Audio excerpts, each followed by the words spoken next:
Hello, my name is Christopher Orozco. Yeah, I guess we'll just dive right on in. Um, that was a very interesting video. Brings back a lot of memories of me binge watching The Office when it first came out, and back in the day when it first came on Netflix, and just brings me back to the days of middle school and high school. It's a crazy show. I don't think it's very realistic. Obviously, that's the whole point. Is that these characters represent extremes.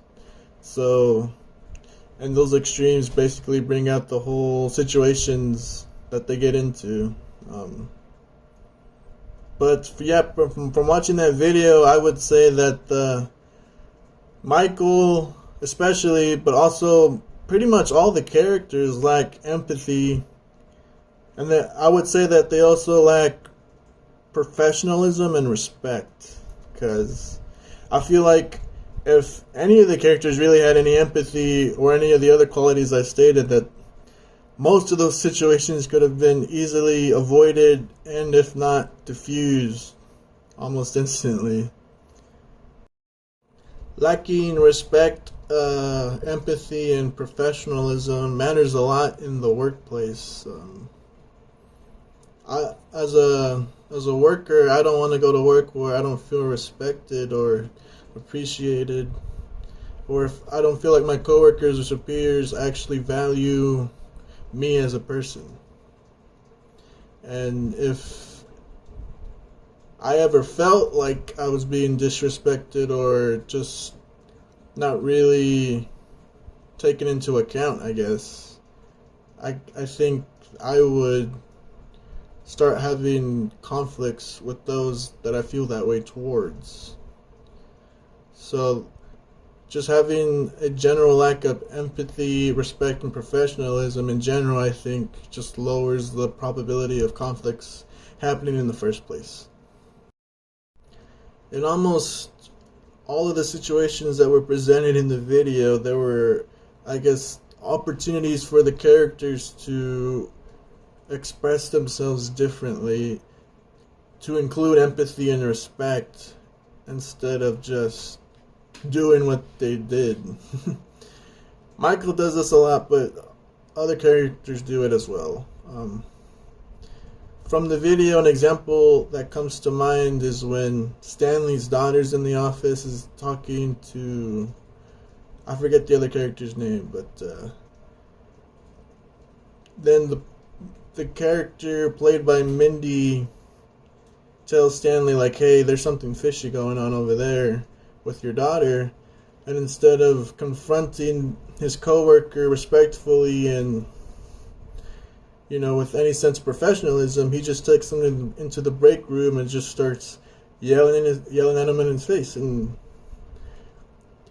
then afterwards, this coworker was like, that's like the scariest moment of my life when Stanley yelled at me.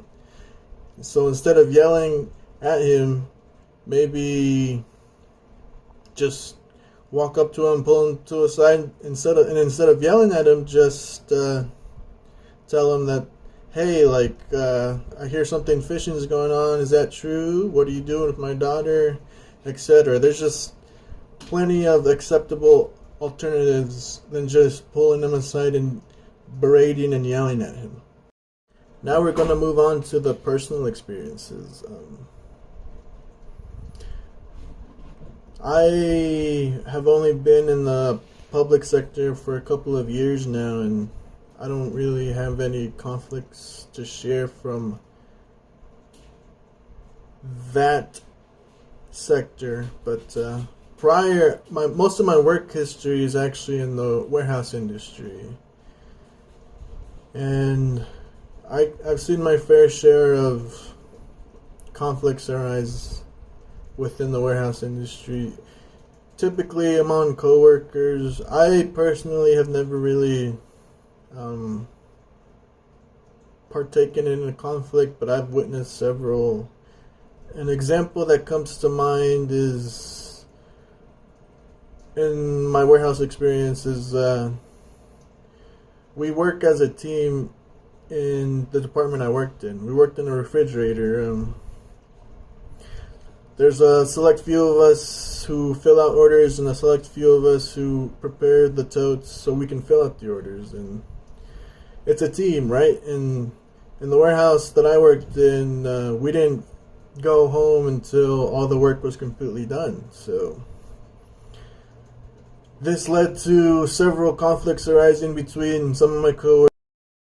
To go more into detail, basically the gist of their conflict was that one individual thought the other wasn't pulling their weight, wasn't picking enough lines or producing enough totes every day he worked compared to the rest of the team. And from the perspective of the other coworker, the warehouse had production quotas that every warehouse associate was required to follow, and if they didn't follow it, they would get written up, etc., etc. And he was well within those requirements, and that was his argument, his point of view. But yeah, that's basically what it boiled down to. And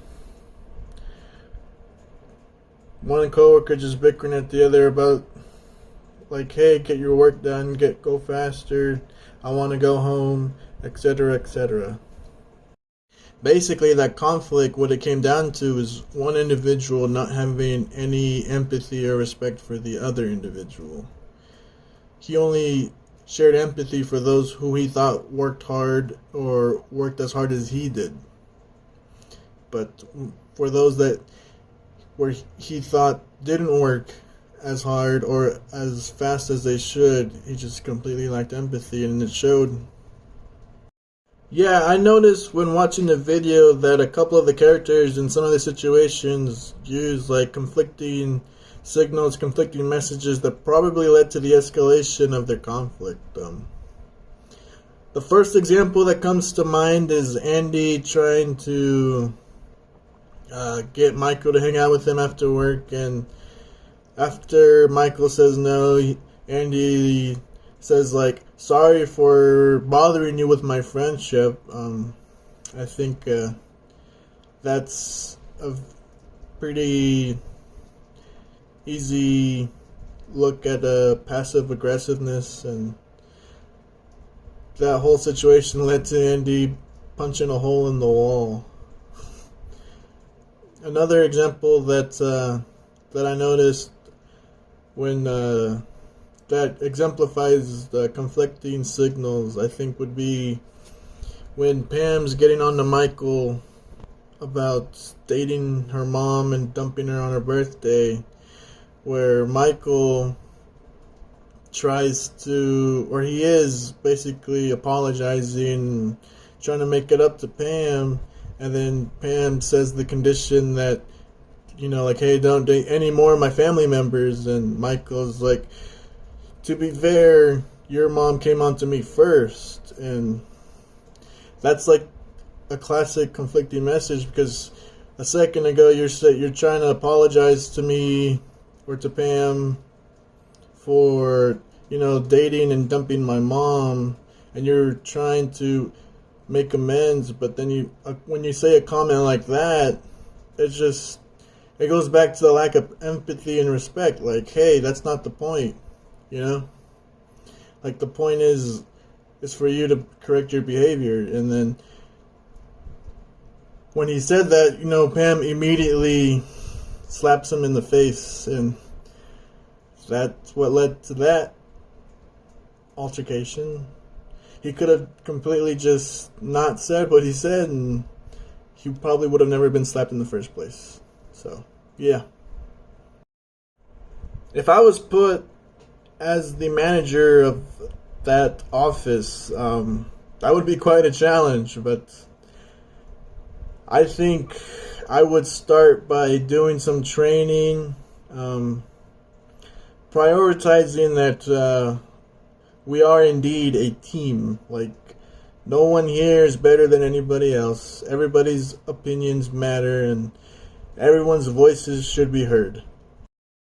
It goes back to those 3 values that I stated when I first started recording. We should, as a team, prioritize empathy respect and overall professionalism.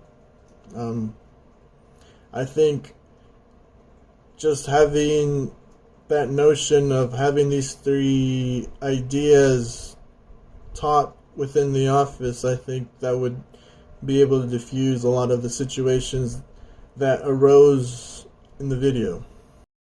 Like, hey, like, I might be the manager, but I hear you and I respect you, and, you know, we're all just trying to sell paper. So, whatever helps us accomplish sell paper the best, and while maintaining a peaceful work environment where we all respect each other, I'm all for it.